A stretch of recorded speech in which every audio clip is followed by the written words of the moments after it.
Now, if you're new to this group, you don't really know who I am. My name is Annette Ferguson. I am CEO of Annette & Co, a UK-based accounting firm. I am a chartered accountant, certified profit first professional and financial strategist. And I help business owners take more money home from their business for them and their families to enjoy. So today's session, simplify to increase profits. I'm going to give you 3 ways to do that in today's session. And I would love if you want to come back as well once you've watched this and let me know which bits you are implementing, which bits you have put in place and are delivering new results. And as we go through, as well as you listen to this session, let me know which bits are resonating with you in the comments, because I would love to help and support you more as well. And any aha moments that you have, again, pop those in the comments, because they will also help and support others in the group as well who are tuning in to this video, either as I say live or on the replay. So do let me know all those beautiful things in the comments. And so the first of our 3 ways to simplify to increase profits: limit your offerings.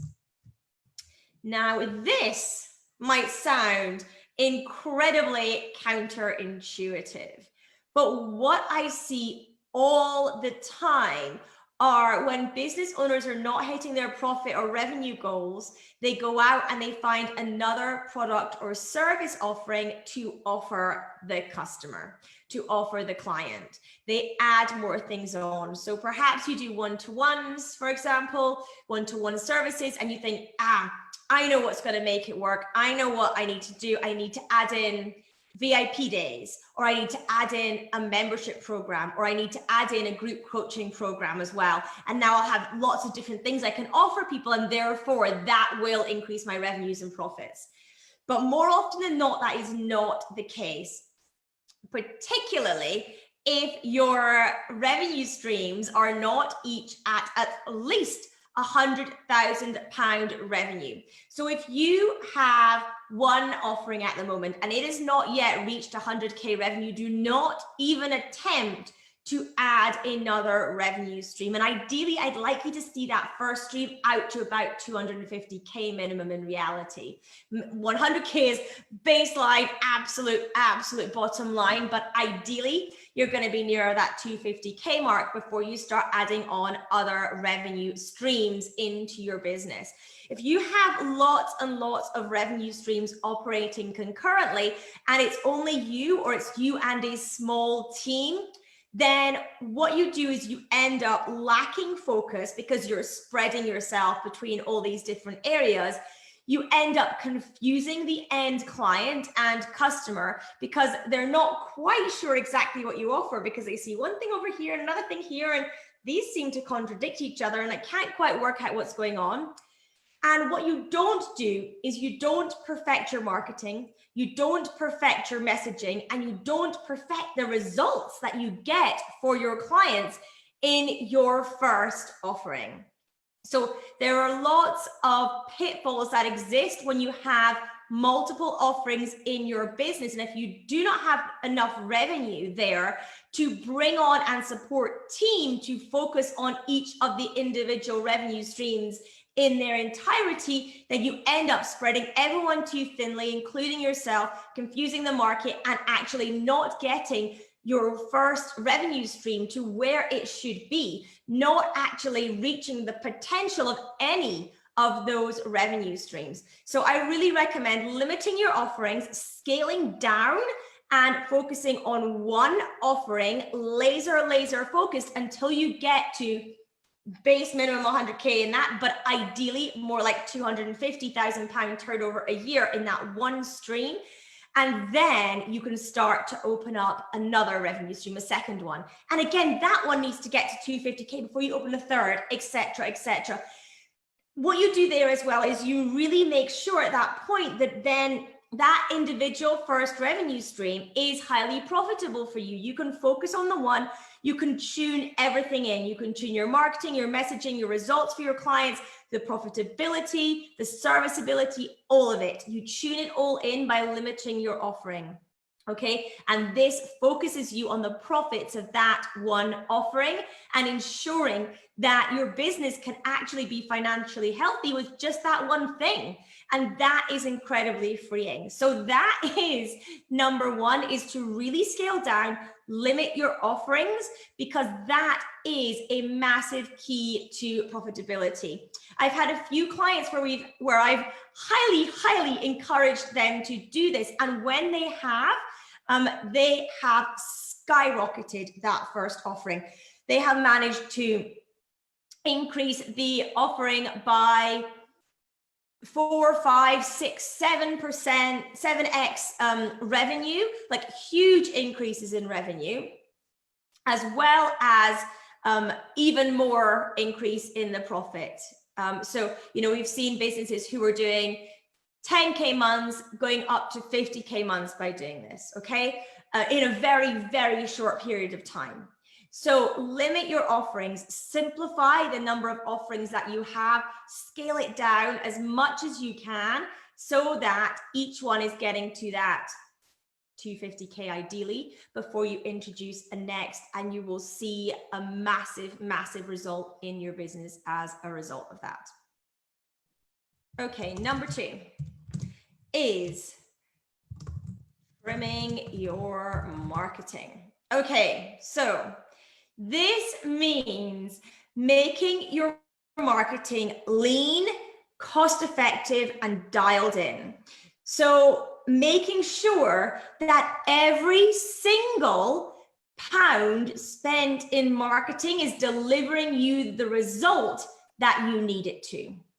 Whether that be printed ads, whether that be Facebook ads, whatever marketing looks like in your business, making sure that you can really clearly define the result that you want and then compare that to the actual result you get. And are the two in alignment? If the two are not in alignment, you need to change things up and trim your marketing. You need to make sure that your expectations and your reality are working out to be the same thing, because otherwise you're burning cash, okay? If you end up using Facebook ads, spending more per lead than you wanted, you've got a problem, because that is eroding your profit. That is eroding your profitability of your program. That is meaning that is going to give you an issue when you are trying to ensure that each of your programs and services independently are profitable. So you need to be really dialed in on the data your marketing is giving you and trimming that to ensure that every single pound spent on marketing is delivering the result you want. Now, some people will say, but hang on, I'm doing some of my marketing for brand recognition. That's all good. You need to understand the result you want. And if the result you want is brand recognition and that is happening for you, and you can track that and measure it, fine. It doesn't have to result in sales, but what it does have to result in is the result that you want it to. And if it is not, then you need to assess and trim it down, change things up, and make it work for you and for your business. So that is number 2, trimming your marketing. So simplifying to increase your profits. Firstly, we've spoken about limiting your offerings, scaling those down to actually increase both the revenue and the profit, and ideally exploding the profit in your business as a result. And number 2, trimming the marketing, making sure that your marketing spend is delivering you the exact results that you want it to, or exceeding that. So at the minimum, the results that you need it to in your business, okay? So the third thing that I wanted to go through with you today is time auditing your team. This is another way that we can simplify to increase our profits. What I highly recommend is that for every single team member you have now, and by team, incidentally, I mean employees, contractors, freelancers, whatever they are, for the time they are spending in your business, as well as for yourself. Even if you're the only person in the business, you can do this for yourself. Making sure that you get really clear on how they are spending their time, minute by minute, day by day, week by week, and month by month. What does their diary look like? when they're blocking out time in their calendar for tasks they are doing for you and your business, what is that? And really starting to get deep into what they're spending their time on and ensuring that the actions they are taking are ones that are going to be positive for the bottom line of your business. We want to try and get to a place where our team are delivering us around 4x revenue, ideally, but some may not be able to impact revenue, but 4x revenue on the business. So 4 times their salary or their invoice is what they're delivering back to the business in terms of revenue, or you can pull that down into profit and work out a percentage that might be for your business. But that is ideally what we want to make sure. So auditing your team's time and making sure they're spending time on things that are delivering to the bottom line. If they are not, what do you need to tweak in their job description or their schedule or their responsibilities to ensure that they have a positive effect on the bottom line? And can you get rid of tasks that actually have zero impact on the business at all? And in that, you can free up their time for doing tasks that improve the bottom line. So simplifying their roles, pulling away the stuff where they get caught in the weeds of stuff that's really quite irrelevant, and making sure that they are delivering to the bottom line as well. So those are my 3 tips for simplifying to increase your profits: limiting your offerings, trimming your marketing, and time auditing your team and yourself at the same time. Thank you so much for tuning in, everyone, today. I massively appreciate your time. I know it's incredibly precious, so thank you for spending some of it with me, and I hope you have received value for doing so. Take care, and I'll speak to you all really soon.